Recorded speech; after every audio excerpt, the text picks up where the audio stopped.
cada vez mais gostoso. Também gosta Verdade. muito do verão. Bom, gente, nós vamos sair aqui de Campinas, vamos para São Paulo, já está no outro lado da linha, o doutor Eduardo Ribeiro, secretário executivo de Saúde do Estado de São Paulo. Bom dia, bem-vindo ao programa, doutor Eduardo. Bom dia a toda a audiência de Campinas e região da Rádio Bandeirantes.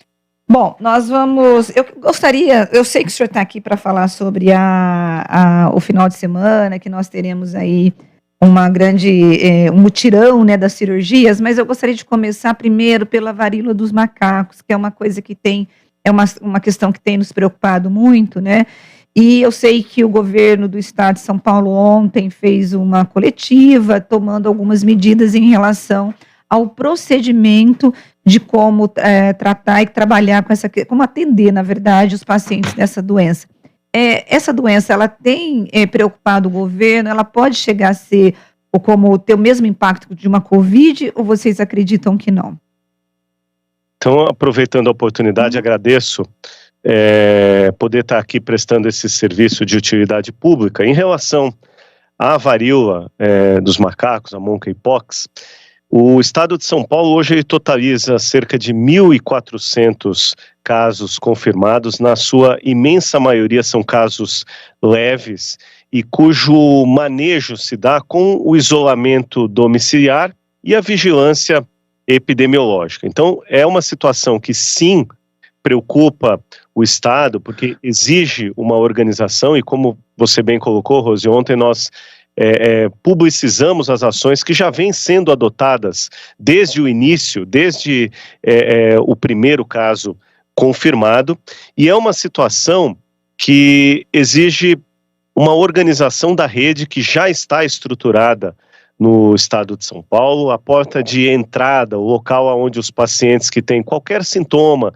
lesões de pele, qualquer sinal, eles procuram as unidades de atenção básica, já todas as unidades estão capacitadas para identificar os casos e aqueles casos que eventualmente necessitarem de internação serão internados em um dos 100 hospitais especializados em todo o estado de São Paulo que estão preparados para fazer este manejo. Então, sim, é uma situação que preocupa o estado, mas é uma situação que está absolutamente sob controle. A imensa maioria dos casos é de casos leves e que exigem o isolamento domiciliar e o monitoramento. Outro dia eu li uma matéria dizendo que se essa varíola dos macacos atingir os animais, isso pode ficar incontrolável. Isso é real, doutor?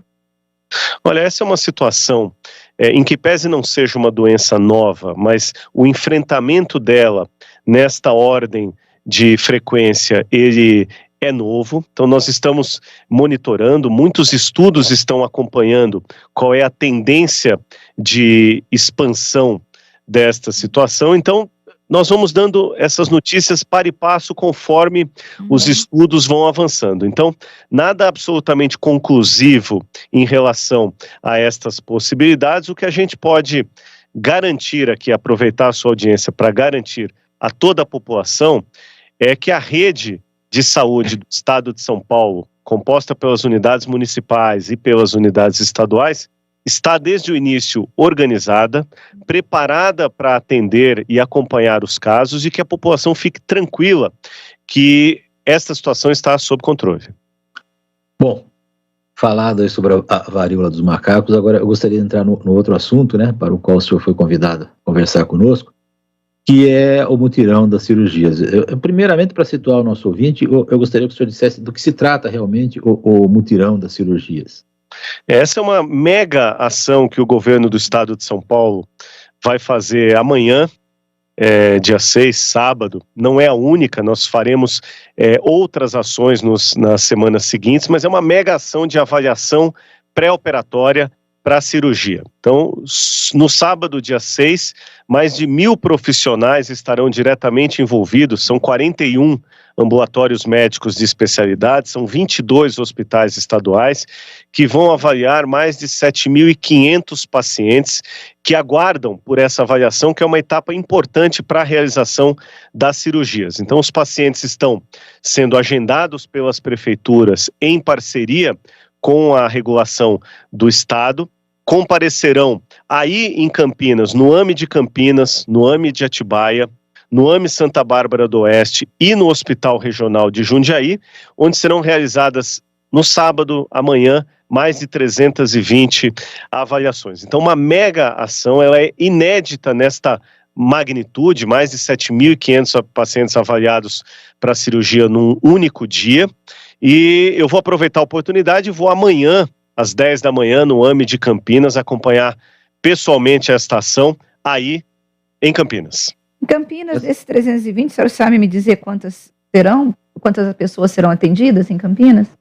Eu não tenho essa informação detalhada em relação aos serviços, mas esses são os primeiros 320 que serão acompanhados, avaliados neste sábado. Lembrando que esta ação acontece também de rotina durante a semana em todas as unidades que estão participando do mutirão. Nós estamos fazendo uma ação extra a mais para dar ainda mais ritmo neste processo. Doutor Eduardo, o governo do estado, ele fez esse mutirão em razão do gargalo que acabou tendo, né, por conta das cirurgias eletivas que foram desmarcadas devido à Covid. Então, são mais de 60 mil intervenções, pelo menos é isso que eu me lembro desse número, quando o governo do estado colocou. E essas mais de 60 mil intervenções cirúrgicas, ela atende a demanda reprimida ou ainda ficaremos com pessoas na fila de espera por conta das desmarcações que tivemos ao longo dos últimos 2 anos? Então, você bem relembrou, nós fizemos uma escolha correta de destinar a rede ao enfrentamento da pandemia, né, dedicar ao atendimento das pacientes graves em enfermarias e UTIs. Isso gerou uma demanda reprimida que está sendo agora retomada. Nós temos um processo de rotina que continua acontecendo para a realização não só das cirurgias eletivas, mas também das cirurgias de urgência, e o mutirão ele vem acelerar este processo. Então, a ideia deste mutirão é zerar a demanda reprimida por conta da pandemia e entrar num fluxo de normalidade em que o paciente passa numa unidade básica, tem a sua suspeita de necessidade de cirurgia levantada, vai para um ambulatório de especialidades ou um hospital, faz a sua avaliação. Esse é um ciclo que naturalmente continuará acontecendo dentro de um ritmo normal. O importante agora, e a nossa missão, é zerar esta demanda reprimida para que este fluxo aconteça de forma mais fluida, da forma mais fluida possível. Bom, eu vou monopolizar aqui, Edmilson, porque a gente aproveita que o secretário está conosco para poder responder aquelas questões que nós temos na área de saúde. Nós estamos entrevistando o doutor Eduardo Ribeiro, ele é secretário executivo da Secretaria de Saúde. Doutor Eduardo, uma questão que a gente sempre é recorrente aqui dos ouvintes da Rádio Bandeirantes de Campinas, dos telespectadores da Band também, é uma reclamação em relação à farmácia de alto custo e a dificuldade de conseguir medicamentos, a falta de medicamentos, e muitas vezes também as grandes filas que se formam para poder buscar esses medicamentos. O governo do estado, ele tem falhado no atendimento a essa população que necessita desse atendimento, dessa assistência? Esse é um tema que é muito importante você levantar, porque é uma queixa constante, que é a questão do abastecimento dos medicamentos de alto custo. Então, quando nós falamos de medicamentos de alto custo, nós estamos falando de um conjunto de medicamentos em que parte deles é fornecido pelo Ministério da Saúde, diretamente pelo Ministério, e parte deles é adquirido pelo Estado de São Paulo. Então, o que nós temos é um desafio constante de zerar a falta desses medicamentos. O que nós temos observado nos últimos meses é que, em alguns casos, alguns medicamentos estão com dificuldade de abastecimento no mercado.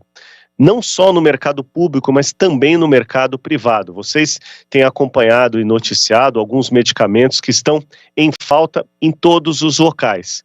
E o grande desafio nosso é tentar minimizar isso. Então, em relação aos medicamentos de alto custo, nós temos cada vez mais diminuído este atraso no fornecimento, em que pese seja uma situação que nos desafia a cada dia. Temos feito gestões junto ao Ministério da Saúde para que aqueles medicamentos, e não são poucos os medicamentos que vêm diretamente do Ministério, que eles tenham o seu abastecimento regularizado. E uma notícia importante, nós temos um projeto bastante audacioso, mas que está próximo a virar realidade. Eu quero voltar aqui em breve para poder dar essa notícia, que vai mudar a lógica do fornecimento dos medicamentos de alto custo para a população, desburocratizando tanto a solicitação do medicamento quanto o recebimento deste medicamento. Vocês vão entregar em casa? Essa é um planejamento que está em fase final e passa também pela entrega domiciliar deste medicamento. O projeto está quase pronto, em fase final de estruturação. Quero assumir aqui o compromisso de voltar e dar essa boa notícia para vocês. O senhor tem mais um tempinho para eu fazer uma outra pergunta? Sim. Então vamos lá. A gente sempre tem aqui uma reclamação dos prefeitos da região de Campinas, né? E talvez no estado inteiro o senhor deva receber essa mesma reclamação de que o estado ele contribui muito pouco com o município. Nós temos aí uma participação importante do governo do estado, do governo federal na composição do orçamento da saúde, uma composição importante do próprio município, e aí quando chega para os estados, os prefeitos dizem que o estado contribui pouco. Aqui em Campinas nós temos o HC, né, da Unicamp, nós temos o Hospital de Sumaré, ali na região também é público, temos a AME e temos as UPAs.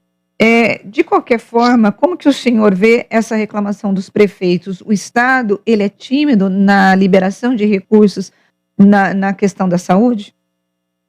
Olha, com todo respeito a cada um dos 645 prefeitos do estado, que legitimamente tem não só a função e o direito, mas a obrigação de buscar cada vez mais recursos para as suas populações, não é verdade que o estado de São Paulo seja tímido nas ações pela saúde. Aliás, ao contrário, o estado de São Paulo é um dos estados que mais fornece leitos e assistência à saúde pelo seu gestor estadual. Então nós tivemos agora um exemplo muito claro da importância do governo do estado de São Paulo apoiando os municípios no enfrentamento à pandemia, e também, respeitosamente, eu discordo de que a parcela de contribuição do governo federal no financiamento da saúde, ela é uma parcela que vem ganhando corpo. Ao contrário, esse percentual do governo federal na participação